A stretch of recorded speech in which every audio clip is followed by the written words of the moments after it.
Hi everyone, my name is Shubham. Welcome back teacher पाठशाला। तो आज हम लोग को पढ़ना है भाई, देखिएगा जो चैप्टर 4 हम लोग पढ़ रहे थे उस चैप्टर 4 के ये पार्ट 2 है।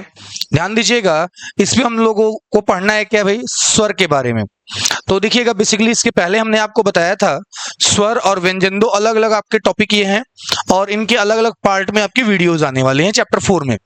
तो देखिएगा, कल आपका संडे है, कल इसकी जो क्लास है ये बंद रहेगी। कल केवल मैथ की क्लास आपकी रहेगी, ठीक है।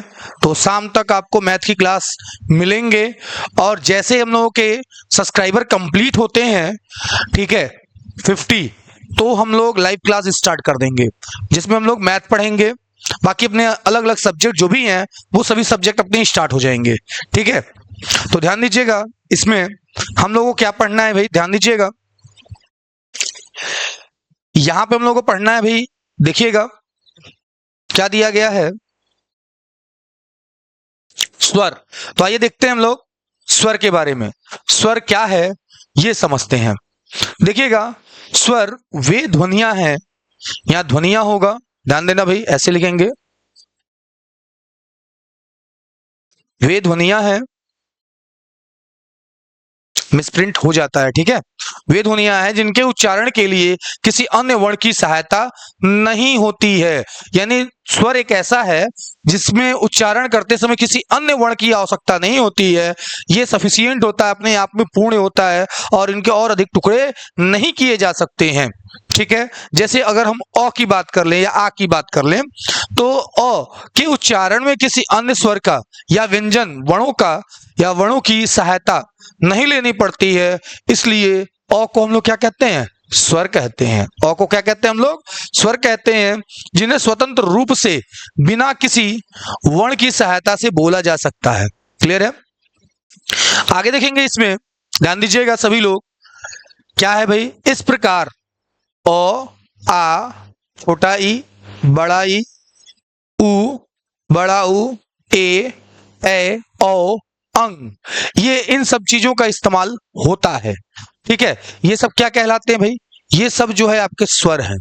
क्या है, स्वर है, ठीक है। आगे ध्यान देंगे, स्वरों की संख्या कितनी होती है, तो कुल 11 होती है। कितनी होती है संख्या, 11 होती है। आइए देखते हैं कैसे कैसे इनको वर्गों में विभाजित किया गया है।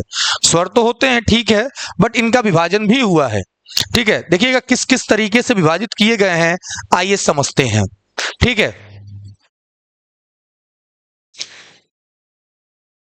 देखिएगा, ध्यान दीजिएगा सभी लोग, क्या होता है इसमें। देखिएगा, पहले जो है आपका पहला मूल स्वर, मूल स्वर कितने होते हैं, मूल स्वरों की संख्या 7 होती है, लेकिन उस तरफ कुल स्वर कितने होते हैं, 11 होते हैं। तो 7 को हम लोग क्या कहते हैं, मूल स्वर कहते हैं। आइए समझते हैं कौन कौन से हैं। अ, आ, छोटा ई, बड़ा ई, छोटा उ, बड़ा उ और ऋषि, ये जो है आपके मूल स्वर कहलाते हैं। क्या कहलाते हैं, मूल स्वर कहलाते हैं।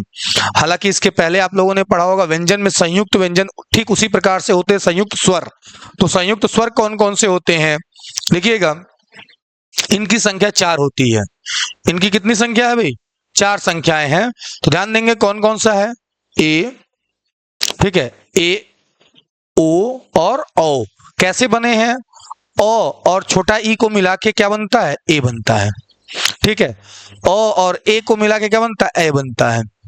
फिर अ और उ को मिला के ओ बनता है, ठीक है। अ और औ को मिला के औ बनता है, ठीक है ना। ध्यान दीजिएगा, ये सभी चीजों क्या दी गई भाई, स्वर के बारे में दिए गए हैं। क्या है भाई, सभी के सभी ये स्वर हैं, ठीक है। आई होप आप लोगों को समझ में आ रहा होगा, ठीक है। तो आइए हम लोग आगे देखते हैं, ध्यान से समझिएगा इसमें क्या चीजें हैं, ठीक। तो धीरे धीरे हम सभी चीजों को समझते हुए चलेंगे और पढ़ते हुए चलेंगे, सीखते हुए चलेंगे, ठीक है। आइए देखते हैं नेक्स्ट क्या है। देखिएगा, स्वरों के भेद, किसकी बात हो रही है भाई, यहाँ पे स्वरों के भेद की बात हो रही है कि स्वर के भेद क्या है। आइए देख लेते हैं स्वर के कितने भेद होते हैं, समझ लेते हैं इसमें भी। ध्यान दीजिएगा, मात्रा व उच्चारण के आधार पर स्वर तीन भेद होते हैं। स्वर के कितने भेद होते हैं? तीन भेद होते हैं। पहला होता है, आप पढ़े होंगे, हर्ष स्वर, जिसको एक मात्रिक कहते हैं। क्या कहते हैं? एक मात्रिक स्वर के नाम से जानते हैं। जिन स्वरों के उच्चारण में एक मात्रा का समय लगता है, ठीक है, उन्हें हम लोग क्या कहते हैं? हर्ष स्वर या एक मात्रिक स्वर कहते हैं। जैसे आपका दिया गया है अ, ई, उ और क्या है आपका ऋषि। ऐसे दीर्घ स्वर, दीर्घ स्वर क्या होता है भाई? इन्हीं को हम लोग क्या कहते हैं? द्विमात्रिक स्वर के नाम से भी जानते हैं। क्या कहते हैं? द्विमात्रिक स्वर के नाम से भी जानते हैं। जिन स्वरों के उच्चारण में दो मात्रा का समय लगता है, उन्हें दीर्घ स्वर या द्विमात्रिक स्वर कहते हैं। ठीक है, कहते हैं, रहते नहीं है, कहते हैं। ठीक है ना। आगे देखिएगा, या यूं कह सकते हैं, जिन स्वर के उच्चारण में क्या होता है भाई? हर स्वर से दोगुना समय लगता है, उसे हम लोग क्या कहते हैं? दीर्घ स्वर कहते हैं। अब प्लुत स्वर होते हैं, ठीक है, क्या होता है भाई? प्लुत स्वर, ध्यान दीजिएगा, ये जो होता है आपका, यानी दीर्घ स्वर से, या यूं कह सकते हैं हर स्वर से तीन गुना समय लगता है, उसे हम लोग क्या कहते हैं? प्लुत स्वर कहते हैं, या त्रिमात्रिक स्वर के नाम से भी इन्हें जानते हैं। या फिर कह सकते हैं, जिन स्वरों के उच्चारण में दो मात्रा से अधिक अर्थात तीन मात्रा का समय लगे, उसे क्या कहते हैं? प्लुत स्वर के नाम से जानते हैं, या त्रिमात्रिक स्वर कहते हैं। क्लियर है बातें? जैसे ओम, ऊ, ठीक है, इन सभी चीजों को हम लोग क्या कहते हैं? त्रिमात्रिक स्वर के नाम से जानते हैं। आइए समझते हैं आगे क्या चीजें दी गई हैं। देखिएगा क्या बताया जा रहा है इसमें नोट में। क्या है? प्लुत स्वरों की पहचान के लिए उ यह चिन्ह लगाया जाता है। ठीक है, उ का जो चिन्ह होता है वह लगाए जाते हैं। ठीक है ना। आगे ध्यान देंगे, ओष्ठ आकृति के आधार पर स्वर के दो भेद होते हैं। ओष्ठ यानी ओठ का जो आकार होता है, उसकी आकृति के आधार पर स्वर कितने भेद होते हैं? दो भेद होते हैं। पहला वृत्ताकार स्वर, क्या होता है? इनकी संख्या 4 होती है। उ, उ, ओ और औ, ये 4 होते हैं। ये क्या कहलाते हैं आपके? ये जो होते हैं वृत्ताकार स्वर कहलाते हैं, क्योंकि जब हम बोलते हैं, इनका उच्चारण करते हैं, ओठ जो होता है वृत्त के आकार का हो जाता है। अवृत्ताकार स्वर 7 होते हैं। कौन कौन से होते हैं? देखिएगा, ये 4 और ये 7, 7 4 टोटल 11 हो गए। ठीक है, आइए ध्यान दीजिएगा, आगे अवृत्ताकार स्वर की बात हम लोग करने वाले हैं। अ हो गया, आ हो गया, छोटा ई, बड़ा ई, ऋषि, ए और ए, ये आपके क्या है? अवृत्ताकार स्वर के नाम से जाने जाते हैं। क्लियर है बातें? आई होप आप लोगों को ये क्लियर हो गया होगा। ठीक है, अब जो मंडे को आपको लेक्चर मिलेगा वो जो होगा कंप्लीट व्यंजन होगा। ठीक है, तो बहुत जल्द ये पूरे आपके भाग 1 जो है वो कंप्लीट कर दिए जाएंगे, और साथ के साथ आपके मैथमेटिक्स भी चल रहे हैं। ठीक है, अब बात करने वाले हैं हम लोग जिह्वा के आधार पर स्वर के 3 भेद होते हैं। यानी जो जीभ होता है, जीभ का जो मतलब जीभ के आधार पर अगर देखें तो स्वर के कितने भेद होते हैं भाई? 3 होते हैं। आइए देखते हैं कौन कौन से होते हैं, समझते हैं इनको। तो जब उच्चारण करते हैं तो आगे से ये यानी अग्र स्वर होता है, मध्य स्वर होता है और पश्च स्वर होता है। यानी जो उच्चारण होता है, यानी जीभ के उच्चारण के आधार पर, यानी आगे से जो उच्चारण होते हैं उसे हम लोग क्या कहते हैं? अग्र स्वर कहते हैं। जो बीच से होता है वो मध्य स्वर होता है, पीछे का हिस्से से होता है वो पश्च स्वर होता है। जैसे अग्र में ई, ऋषि, ए, ये सब आते हैं। मध्य में केवल अ आता है। क्या आता है? अ आता है।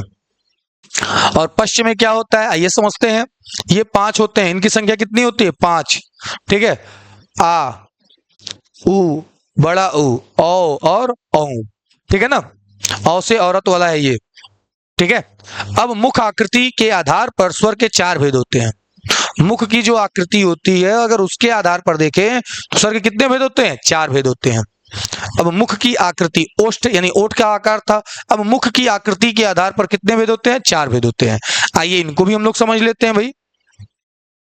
ठीक है, तो देखिएगा, ध्यान दीजिएगा, पहला होता है संवृतीय स्वर।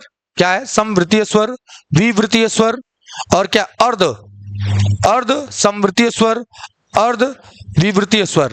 ठीक है, तो ध्यान दीजिएगा, संवृतीय स्वर में क्या होते हैं? 5 होते हैं। इनकी संख्या कितनी होती है? 5। छोटा ई, बड़ा ई, ऋषि, उ और उ। ठीक है, बड़ा उ। तो ये सब कितने हैं? 5 हैं। इन 5 के आधार पर इन्हीं को हम लोग क्या कहते हैं? समवृत्तीय स्वर के नाम से जानते हैं। विवृतीय स्वर ये एक होते हैं केवल। कौन होता है? केवल आ होता है। कौन होता है? आ। और समवृत्तीय स्वर में ये 3 होते हैं। कौन कौन से होते हैं? अ, ए और ओ होते हैं। ठीक है। अब बात करते हैं अर्ध विवृतीय स्वर। ये 2 होते हैं, ए और ओ। ठीक है ना। तो ये इनकी संख्या 2 है। आई बात समझ में? जैसा कि मैंने आपको भी जस्ट एक इंफॉर्मेशन दिया कि आपकी कल जो है क्लास की छुट्टी रहेगी, यानी संडे है, ऑफ रहेगा। केवल और केवल मैथ्स की क्लास आपको कल मिलने वाली है। ठीक है। तो मैथ्स देखिए, ज्यादा से ज्यादा लोगों को जोड़िए, शेयर करिए वीडियोस को। ठीक है, लाइक करिए, कमेंट भी कर सकते हैं अगर डाउट हो कोई भी तो। ठीक है। तो भाई मैं ये कहूंगा कि आप लोग जितना लाइक करेंगे, शेयर करेंगे और जितने व्यूज होंगे और जितना अधिक आप लोग लाइक करेंगे उतना अच्छा मोटिवेशन मिलेगा और हम बहुत काम मीन्स क्या आपके लिए बहुत कुछ इसमें करने वाले हैं। जैसे भी पेपर आपका होगा, मैराथन होगा, बहुत सी चीजें आपको मिलने वाली हैं। ठीक है। तो आज के लिए इतना ही, मिलते हैं नेक्स्ट लेक्चर में। तब तक आप लोग पढ़ाई करिए। बाय।